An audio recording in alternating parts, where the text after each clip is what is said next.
Good evening, everyone. I'm Lissy Bastien. It's great having you back with us. With the murder of 3 young mothers in the last quarter of 2019, and in light of the recent reports of the abuse of women and the increase of single-parent homes in the country, President of the Bahamas Christian Council, Bishop Jcntvnews, says the Bahamian family is his organization's focus for the year 2020. As he says, the family remains an essential unit of society. We've really got to focus on what it is to have a healthy family, of course being the church, the Christ-centered family, and how do we deal with some of the stress factors, how do we deal with the proliferation of single-parent families that might need a social umbrella that can help with them. And the church, being the church, usually ends up being the safety network, but we want to focus on it. How can we help as an entity? Bishop Fernando, in an interview with our Jcnnews team, added that the family has been neglected for a long time. Renowned psychiatrist Dr. David Allen agrees. Well, obviously, the biological family is in trouble. That's why I started my group, because with the cocaine crisis, this powerful social degradation came.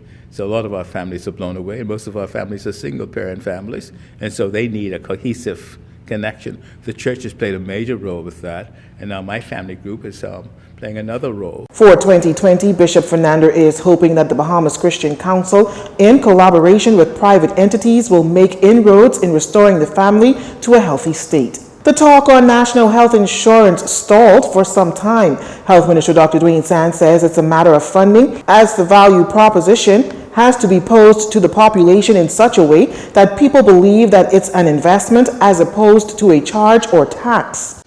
In order to move to the next level of national health insurance or universal coverage, there will have to be identified a source of funding against which people do not balk.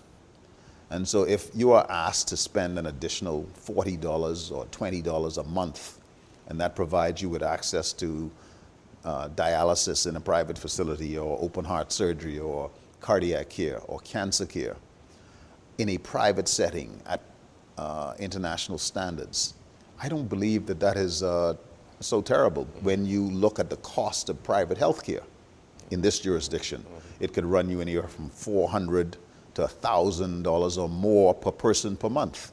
While appearing as a guest on JCN's Jones and Company, the health minister acknowledged that there now must be a bold push towards NHI, but timing is important.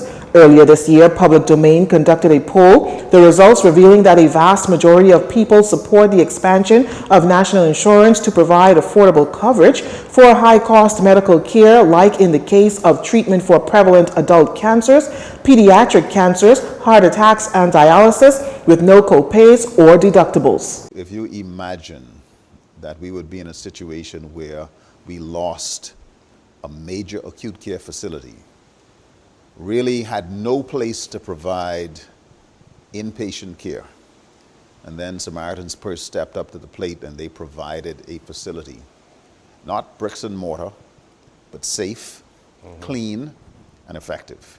And we are now transplanting services that had been held in tents into remediated, repaired facilities. So administration is now back in a regular office building. Clinics have now started. The repairs and remediation at the RAND are well underway. The health minister also giving an update on Grand Bahamas Hospital. As you would know, the Brand Memorial Hospital was severely damaged by Hurricane Dorian. In fact, some may say partially destroyed, as 75% of the hospital was out of commission, having suffered incredible amounts of damage from contaminated water, along with destruction of equipment and supplies. According to Dr. Sands, who says, though, the hospital is on its way back through repairs and remediation. If you imagine that we would be in a situation where we lost a major acute care facility, really had no place to provide inpatient care, and then Samaritan's Purse stepped up to the plate and they provided a facility, not bricks and mortar, but safe, clean, and effective. And we are now transplanting services that had been held in tents into remediated, repaired facilities. So administration is now back in a regular office building. Clinics have now started. The repairs and remediation at the Rand are well underway. Samaritan's Purse, an international humanitarian aid organization, is providing assistance and care to a large portion of the hospital's services. The health minister is hopeful that by the time the 2020 hurricane season rolls in, the hospital will be well underway to a more resilient structure. Samaritan's Purse is expected to continue to provide their assistance through March 2020. You're watching JCN News. Stay with us. This segment of the news was brought to you by Alive.